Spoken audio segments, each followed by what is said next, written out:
You what? Twilight asked a very shocked pony with a pale yellow coat and a pink mane. I'm telling the truth, Twilight. I looked out my window this morning and saw a gaping hole over the everfree forest. Twilight had a thoughtful look on her face. Okay then, we'll get Applejack, Rarity, and Rainbow Dash. Pinkie is taking care of Pound Cake and Pumpkin Cake today, so we won't bother her. Twilight said. Okay, Twilight, Fluttershy replied in her small voice. Meanwhile, in the everfree forest, Sniper was just waking up and looked around. Where the bloody hell are we? When he then heard Scout complaining about a headache. Aw, man! No, I almost a T felt when Rocky started winning. Spy looked at him. You are not the only one, boy. We must have collided heads during our teleportation, Spy said, holding his head the same as Scout. Soldier and Timberman were already up and arguing about something. Sniper walked over to listen, but he wished he hadn't. I'm telling you, Starlin was involved in the Battle of Waterloo, Soldier yelled. No, lad, Starlin was just a wee baby, Timberman yelled back in response. How in God's name did they get into this one, Sniper thought. He then went over to Engineer, who was somehow talking to Pyro. Was all Sniper heard come out of Pyro's mask. But Engineer replied, No, y'all just can't burn the whole dad-burned forest just to see where we are. That's not mighty right of us, partner. Sniper noticed a river. Oi, you knuckleheads! I think I found a way to see if there's a village nearby. Everyone stopped what they were doing and to look at Sniper.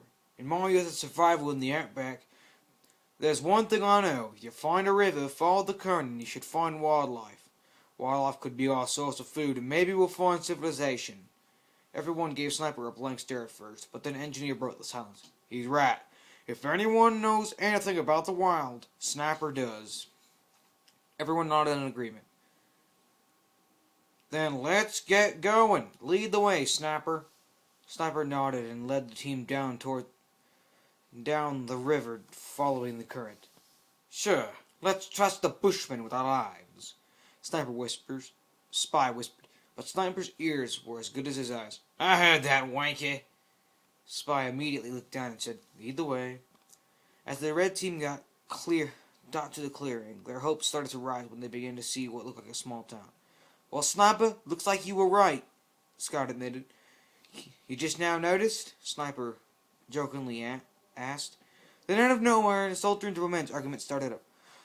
Starlin was in the Battle of Waterloo, and Scotland is not a real country.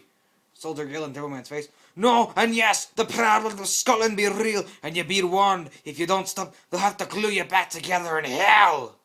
Ah, great, Sniper muttered. Sniper then went to scan the area on a nearby rock, while the others talked and argued. Near Red's location.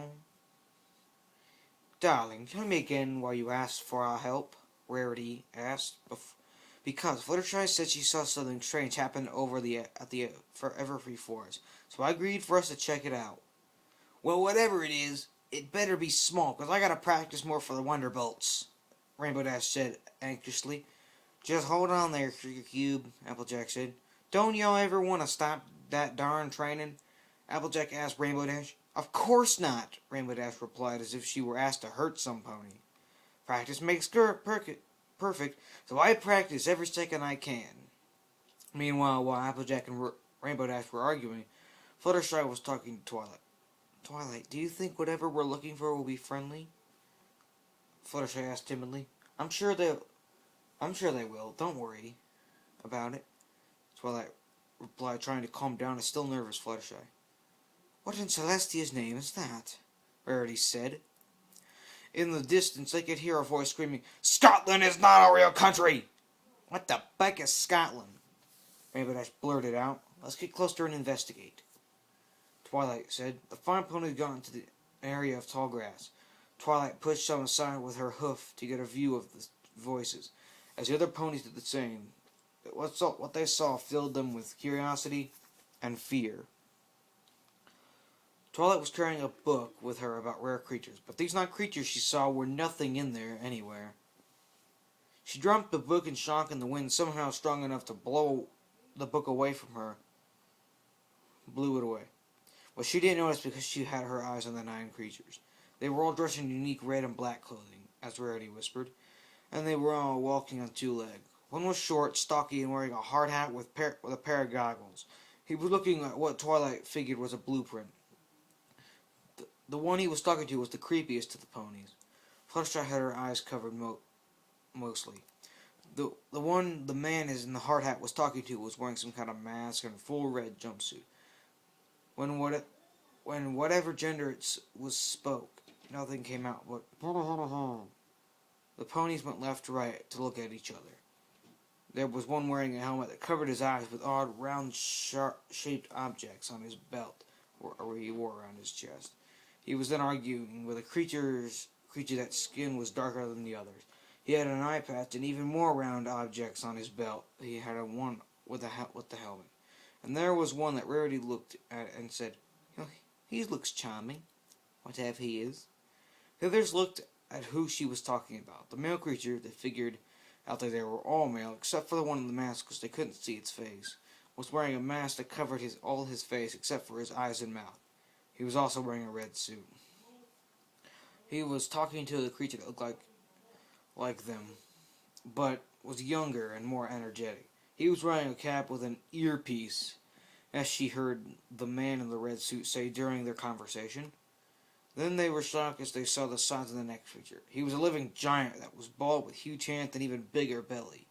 He was talking to a man who was wearing glasses, had dark hair, had a white lab coat on, and red operation gloves on. "But doctor, how can little man be able to eat so much?" the large one asked. "I don't know, Conrad, but he was one of the biggest eaters in my hometown." Then they looked around at the last one, who caught Twilight's attention the most. He was a tall creature, but nowhere near as tall as the bald giant. He was wearing a hat that was turned at one side and had orange sunglasses on. He was wearing a black vest over a red t-shirt and brown pants and shoes, as she heard the young one say, complaining about how his feet hurt in his. They started to whisper to each other about the 9 creatures, but they didn't notice that their cover had been blown by one of them. "Mates," Sniper said quietly, but not enough for the rest of the team to hear, if there was no argument. "I am right, and you know it, you one-eyed son of a bitch!" Soldier tackled them and they started fighting. Engineer, Spy, Pyro, and Scout had to work together to try to separate them. Mates, I'm gonna send you to the devil himself, and even he won't have enough glue to put your pieces back together. "Mates, shut your bloody lids!" Everyone stopped suddenly because they had never heard Sniper yell before. They were always used to him being quiet, so this got their attention. "Ahem. Sorry about that. I didn't want to yell, but I thought you wankers would want to know that we're being watched." Everyone looked in the same direction Sniper was and saw 5 multicolored ponies hiding in some tall grass. Fluttershy squeaked with fear upon knowing that they were seen. "Oh no," was all that went through Twilight's head as the 9 men came towards them. Why did nothing but a bunch of ponies?" Scout blurted out. Rainbow Dash flew up to his face in a flash and said, "Nothing but a bunch of ponies, huh? I can prove you wrong. I'm the fastest Pegasus in all of Equestria." Scout jumped back out of being scared and surprised. Whoa, whoa, whoa!" Scout exclaimed. "They can talk?" Everyone else was shocked like shit, except for Sniper, that is. "I heard these Sheilas talking about me and your bloody pikers ever since I saw them." Engineer looked at the ponies and then his team and said, "Come on, fellas. We gotta show some manners. A little southern hospitality, if y'all say so." Engineer walked up to Rarity first and said, "Howdy, partner. I'm Engineer." Rarity shook his hand gently as he told the ponies his acquaintance's name. Engineer then walked over to Applejack.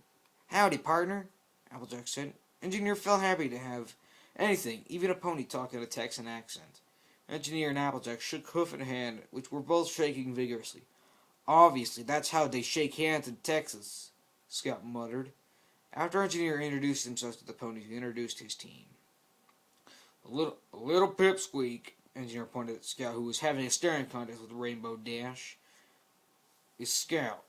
I tell you, that boy can run fast as the wind." Rainbow Dash chuckled.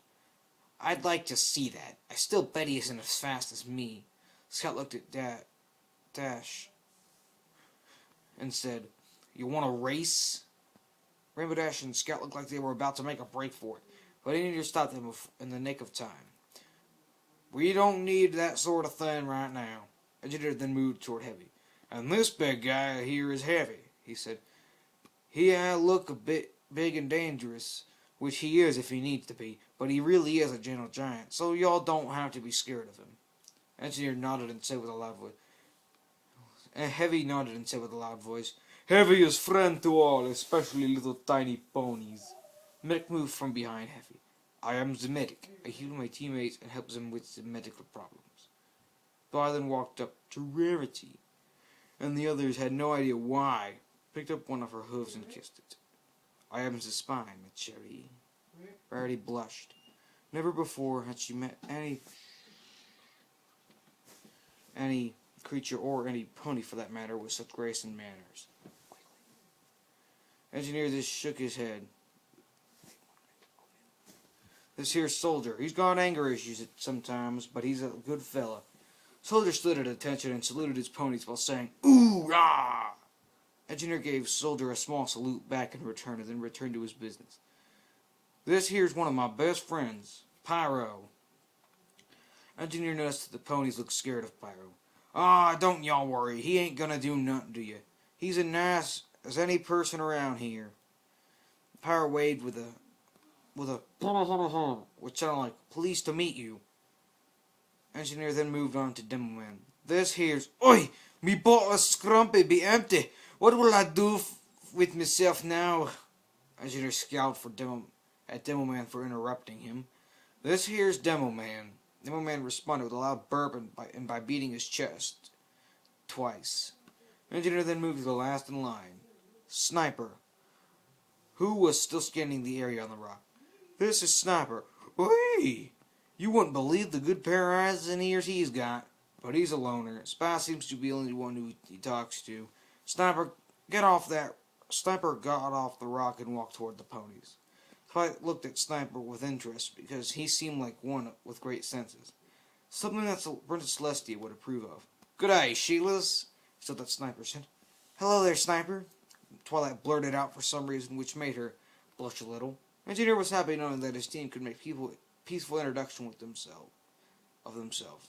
Sniper had a slight smile on his face when he saw Twilight blushing, but she had blurted out her welcome. Now, if y'all don't mind me asking, but where are we and who's in charge? Engineer asked. Twilight responded, saying, You're in the magical land of Equestria, said Twilight, and it is ruled by our two princesses, Princess Celestia and Princess Luna. The 9 mercenaries nodded. Sniper whispered to Engineer, Say, man, if there is magical in this land, maybe these Sheilas can teleport us back to our own world. Engineer nodded in agreement. It's worth a shot. Engineer walked up to the ponies. If y'all don't mind, we'd like to go into your town and meet your princesses. We think they might be able to help us with our situation. The group of ponies huddled around. I don't see why we can't, Twilight said. Yes, they do seem well behaved, Verity said. Especially the one in the nice-looking suit, Fluttershy quietly said. And if they are as strong as they look, maybe they can help us in Ponyville. Rainbow Dash agreed with Fluttershy. Yeah, and I still want to race the small one. Now just hold on there, Sugar Cube. What do you think the others will do when they see these guys?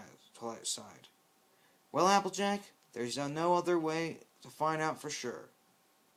Twilight turned around and said to Engineer, We'll take you into Ponyville. Yeah! Was Engineer's reply. Thank you, ma'am.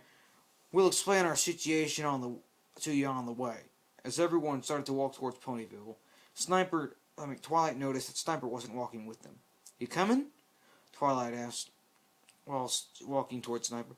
Yeah, I just don't like walking in crowds. Like Angie said, I'm a loner, mate. Sniper replied. But you're welcome to walk with me if you wish. Sniper said as he started to walk behind the group. Do you want to explain your situation to me on the way to Ponyville? Sniper turned to look at her, and I don't see why I can't, Sheila. I have one more question, Mr. Sniper, Twilight said.